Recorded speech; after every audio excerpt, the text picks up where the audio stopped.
இந்தியாவிலேயே அதிக வருமானம் உள்ள கோவில். முடிக்காணிக்கை மூலம் மட்டுமே பல கோடிகளை சம்பாதிக்கும் தலம். திருப்பதி லட்டு உலக பிரசித்தி பெற்றது. இதன் வரலாற்றை வாங்க பார்ப்போம். கிருஷ்ணாவதாரத்தை முடித்து பெருமாள் வைகுண்டத்தில் தங்கியிருந்தார். பூலோகத்தில் கலியுகம் தொடங்கி அநியாயங்கள் பெருகின. மீண்டும் இறைவன் பூமியில் அவதாரம் செய்ய வேண்டி காஷ்யப்ப முனிவர் தலைமையில் முனிவர்கள் யாகம் தொடங்கினர். யாகத்தை காண வந்த நாரதர், யாகத்தின் பலனை யாருக்கு தரப்போகிறீர்கள் என்று முனிவர்களை கேட்டார். பலனை சாந்தமான மூர்த்திக்கு தருவதென்று முடிவு செய்தனர். மும்மூர்த்திகளில் சாந்தமானவரை தேடி பிரகு வைகுண்டம் சென்றார். திருமால் பிரகு முனிவரை கண்டு கொள்ளாமல் இருக்கவே அவர் மார்பில் எட்டி உதைத்தார்.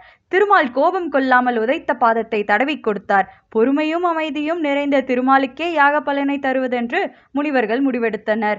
மார்பில் உதைத்த பிரகு முனிவரை தண்டிக்கும்படி லக்ஷ்மி சொல்ல திருமால் மறுத்துவிட்டார். லக்ஷ்மி கோபம் கொண்டு பார்க்கடலில் இருந்து கிளம்பி பூலோகத்தை அடைந்து தவத்தில் ஆழ்ந்தாள். திருமாலும் திருமகளை தேடி பூவுலகத்தில் சுற்றி அலைந்து வேங்கடமலையில் வந்து ஒரு புற்றில் கண்மூடி அமர்ந்தார். அவருக்கு பசித்தது. இது பற்றி நாரதர் தவத்தில் இருந்த லக்ஷ்மியிடம் சொன்னார். லக்ஷ்மி வருத்தமடைந்தாள். நாரதர் அவளிடம் திருமாலின் பசியை போக்க உபாயமும் சொன்னார்.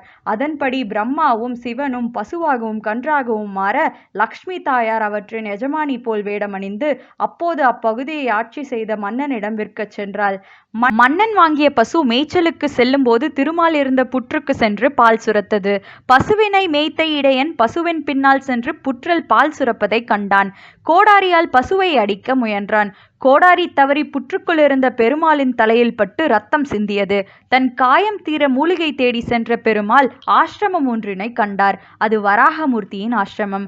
அங்கிருந்த வகுலாதேவி முற்பிறவியில் கண்ணனின் அன்னையாக யசோதையாக பிறந்தவள்.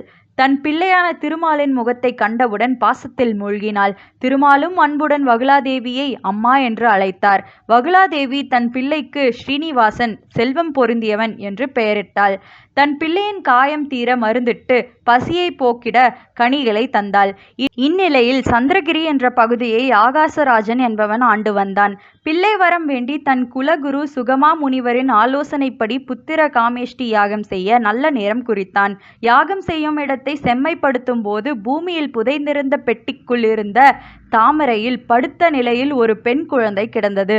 தாமரைக்கு பத்மம் என்று பெயருண்டு. எனவே குழந்தைக்கு பத்மாவதி என்று பெயரிட்டான். ராமவதாரத்தின் போது வேதவதி என்னும் பக்தை ராமனை மணாளனாக பெற வேண்டும் என்று தவம் செய்தாள்.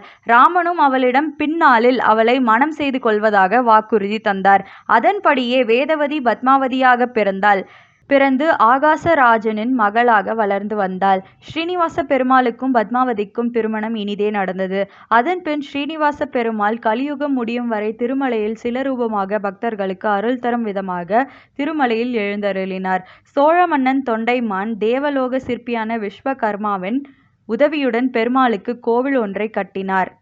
பத்மாவதி அலமேலு மங்காபுரத்தில் அருளாட்சி செய்கிறாள். ஸ்ரீனிவாச பெருமாள் தினமும் திருச்சென்னூர் வந்துவிட்டு காலையில் திருமலைக்கு திரும்பி விடுவதாக ஐதீகம் நிலவுகிறது. வாழ்வில் திருப்பம் நிச்சயம் என்று திருப்பதி தல தரிசனத்தை சொல்வார்கள். கலியுகத்தின் கண்கண்ட தெய்வமான திருமாலின் அற்புதமான திருத்தலம் இது. இன்றைக்கு கட்டுக்கடங்காத மக்கள் கூட்டத்துடன் செல்லும் திருமலை திருப்பதி வெங்கடேச பெருமாள் கோவில் புகழ்பெற்ற ஆலயமாக திகழ்கின்றது. பல்வேறு படைப்புகள் ஆக்கிரமிப்புகள் நடந்த போதிலும் எந்தவித தங்கு தடையுமின்றி பூஜைகளும் விழாக்களும் நடந்து வரும் திவ்ய சேஸ்திரமாக திருப்பதி இருக்கும். நன்றி, வணக்கம்.